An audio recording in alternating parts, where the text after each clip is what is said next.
And we're going across now to be joined by the founder of the Gift of the Givers, Dr. Imtiaz Sooliman. And this comes against the background of the Eastern Cape community being assisted with medical aid and food parcels. Dr. Imtiaz, Assalamu alaikum wa rahmatullahi wa barakatuh. As always, welcome to the show. Wa alaikum salam wa rahmatullahi wa barakatuh. Yes, Dr. Imtiaz, let's just talk about the Eastern Cape. And obviously, it's been an area where there has been a lot of focus. There have been many issues. There have been water issues, but also in terms of poverty. And I think more importantly, the drought stricken community has suffered extensively. We're talking about an area that I know quite well, which is Aberdeen, which is, part of the Karoo region. So just give us some information, some background as to the need in that area. The needs are absolutely huge. The drought started around 2015, but progressively got worse as the dam levels were decreasing by 2019.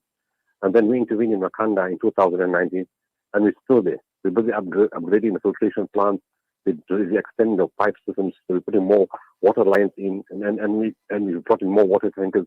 But in that whole region, Adelaide, Makanda, Adelaide, Bedford, Chromie, further down into Butterworth, Tala, and there's so many other areas. There's huge requirements in terms of water.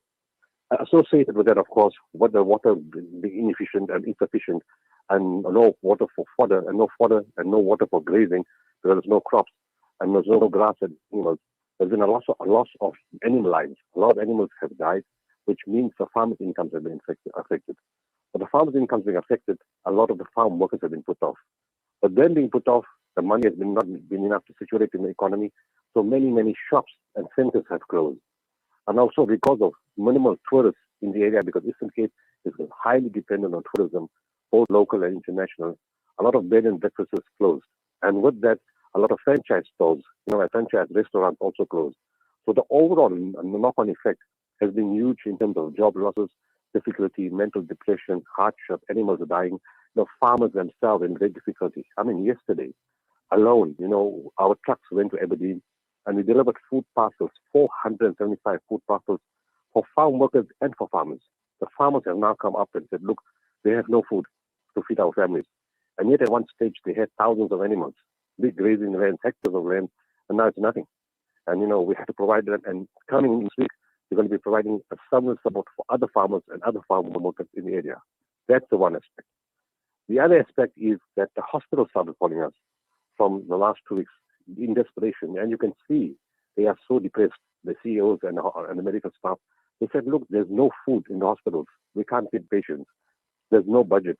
And the MEC did tell me earlier in January, she said, look, the way, I've come into a portfolio and there's no money. And there's so much litigation against the government. It's like 4.4 billion outstanding in health claims. So all that is affecting the budget. So there's no money. COVID has decimated the health budget. And then the CEOs called, there's no food, there's no sanitary pads, there's no adult diapers, no baby diapers, no linen sales, no PPEs, medical staff, no thermometers, and no pulse oximeters. And so many other hospitals need boreholes, so many other hospitals need infrastructure upgrades. And so we decided, okay, we're going to do something for you guys. And today, at 11 o'clock, there's 33 hospitals coming. And they're driving from 6 to 7 hours away from far as Butterworth, East London, and what's the name, Cecilia Makawane, Bishu Hospital, Brecht, and a whole range of different places to come and collect just basic food stuff and all the things that I mentioned for the patients and the staff. The Premier has been, I must say, the relationship with the Eastern Cape government is incredible. They have no issues. Normally to donate to government institutions, the headache, there's so much of paperwork. There was no paperwork, no forms, nothing. The Premier actually gave us a call to say, I really appreciate what you're doing, and we're going to make sure that somebody higher up from government will be there. The Chief Whip in Parliament also sent a message to say thank you very much. And actually, she was with us 2 days ago in Cape Town. And she also instructed the Eastern Cape government to send somebody.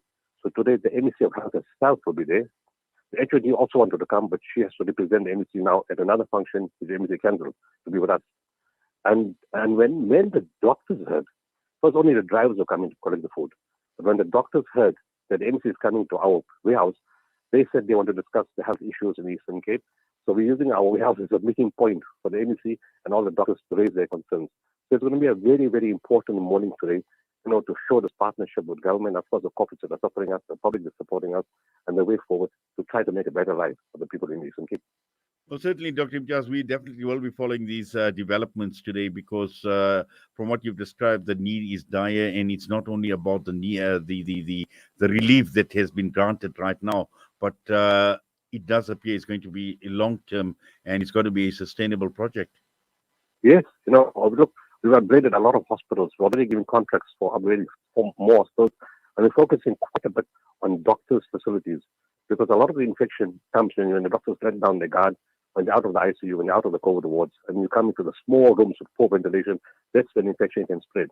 So we're upgrading a lot of facilities like that. And of course, in addition to that, we're upgrading wards and emergency departments and, putting up oxygen points.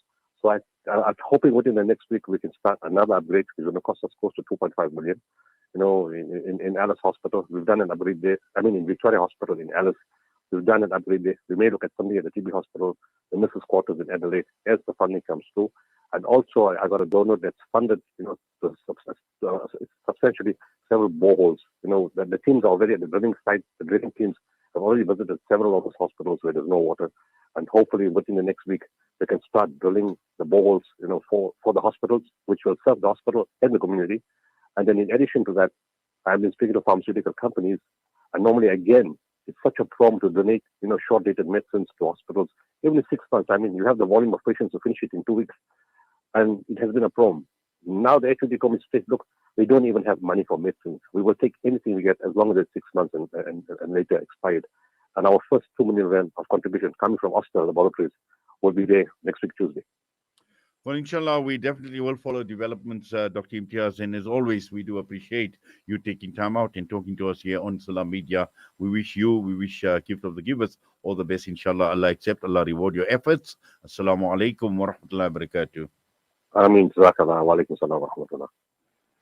That was Dr. Imtiaz Sooliman, and the time is just gone 9 a.m. We're going for the live crossing over to Tabile Duma, who is on standby at Al Ansar.